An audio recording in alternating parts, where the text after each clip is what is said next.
bem? Dando continuidade na nossa discussão sobre o grupo de risco para a função, a gente abordou sobre algumas diferenças em padrões de desgaste que podem acontecer para o paciente, né, do grupo de parafunção. Então, por exemplo, de uma forma geral, a gente entende, tá, que o bruxismo ele abrange tanto o hábito de ranger quanto o hábito de apertar.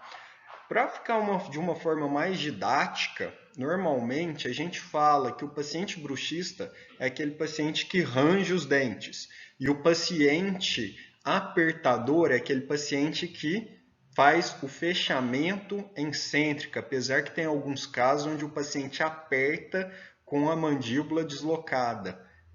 Nesse sentido, então, nós entendemos que todos esses conceitos fazem parte de bruxismo, mas a gente quer diferenciar aqui o paciente que range do paciente que aperta. Essas imagens aqui são trabalhos realizados, né, por uma metodologia que chama elementos finitos. Basicamente, o que nós conseguimos simular aqui? Onde a tensão ela se concentra e qual a intensidade dessa tensão. E mais do que isso, a gente consegue perceber onde vai ocorrer o desgaste dentário. Como que a gente consegue prever isso? São cálculos que o próprio programa faz e ele define para a gente em tempos, essa escala aqui então está em meses, quanto tempo que aquela estrutura ela vai permanecer sem a sua fratura. Lembrando que aqui nós estamos trabalhando com fator tensão isolado e a gente sabe que na boca não é assim, né? Que principalmente quando combinado com fator biocorrosivo, que é o que a gente denomina de stress corrosion, potencializa ainda mais a velocidade desse desgaste. Então, primeiro, eu quero abordar aqui um paciente que ele é apertador. E olha só que interessante. No paciente apertador, esta tensão ela vai acumular aonde? Principalmente na região cervical.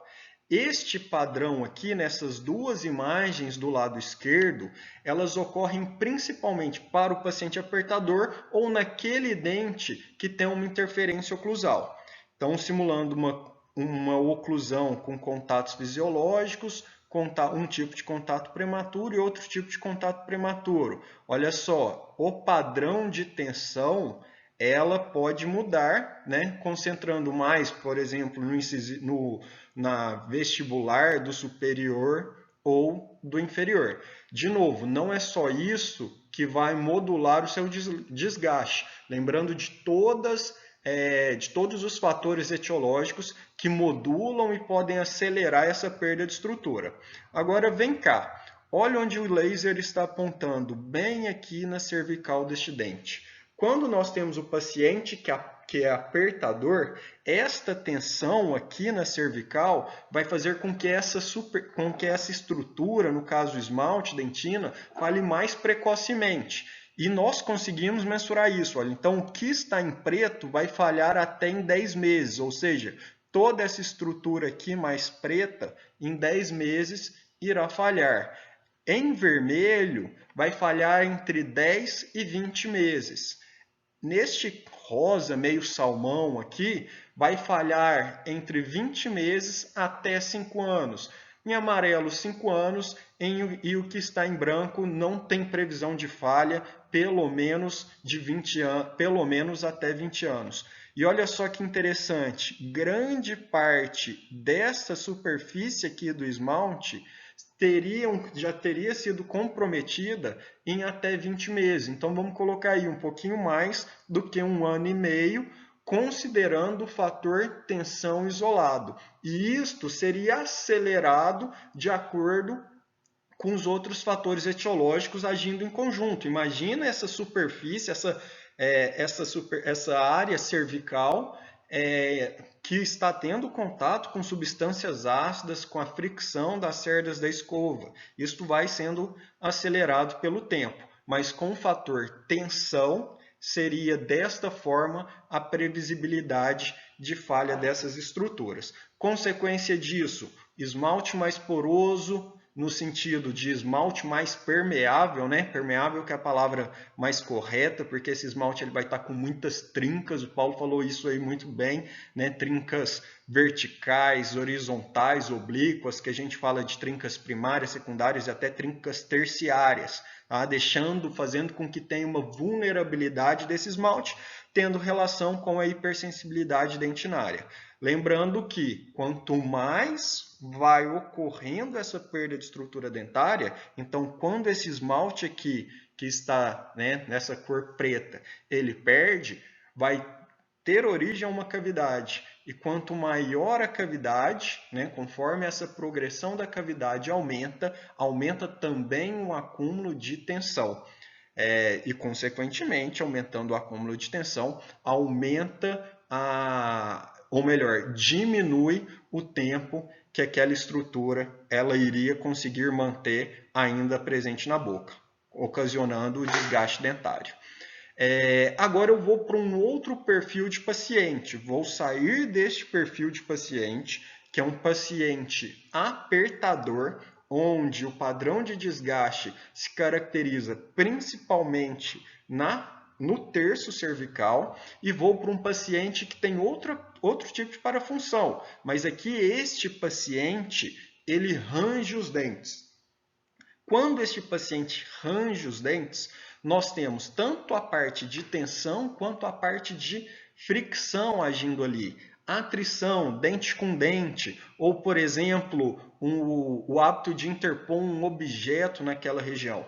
Desta forma, quando esse paciente range os dentes, né, vamos colocar aqui o paciente que tem um bruxismo, que tem o hábito de ranger os dentes, este paciente friccionando dente com dente, esmalte com esmalte, além dessa tensão aqui, ele vai ter, por exemplo, né, toda aquela ciência da tribologia atuando aqui, fazendo com que ocorra uma perda de estrutura nesta região incisal, ou pode ser numa ponta de cúspide, por exemplo.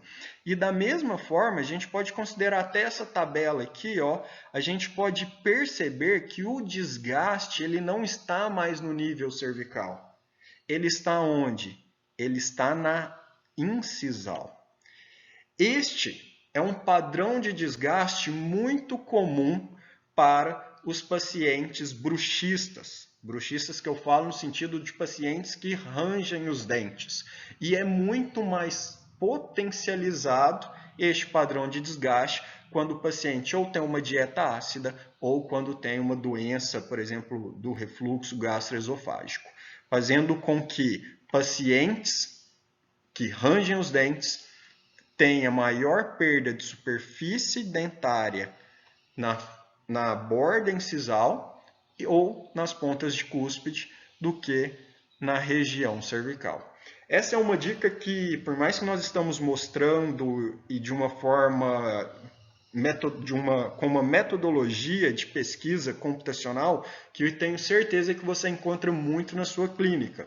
Aquele paciente que normalmente tem muito desgaste na oclusal e na ponta de canino, e também incisal de incisivo central e de incisivo lateral, normalmente não é um paciente que tem apertamento, é um paciente que range os dentes. Já aquele paciente onde você nota muitas lesões cervicais não cariosas, combinadas ou não, né, com maior ou menor predominância dos outros fatores, normalmente este paciente ele é um paciente apertador. Depois a gente vai jogar algumas imagens aqui para discutir em cima disso. Um grande abraço aí, pessoal!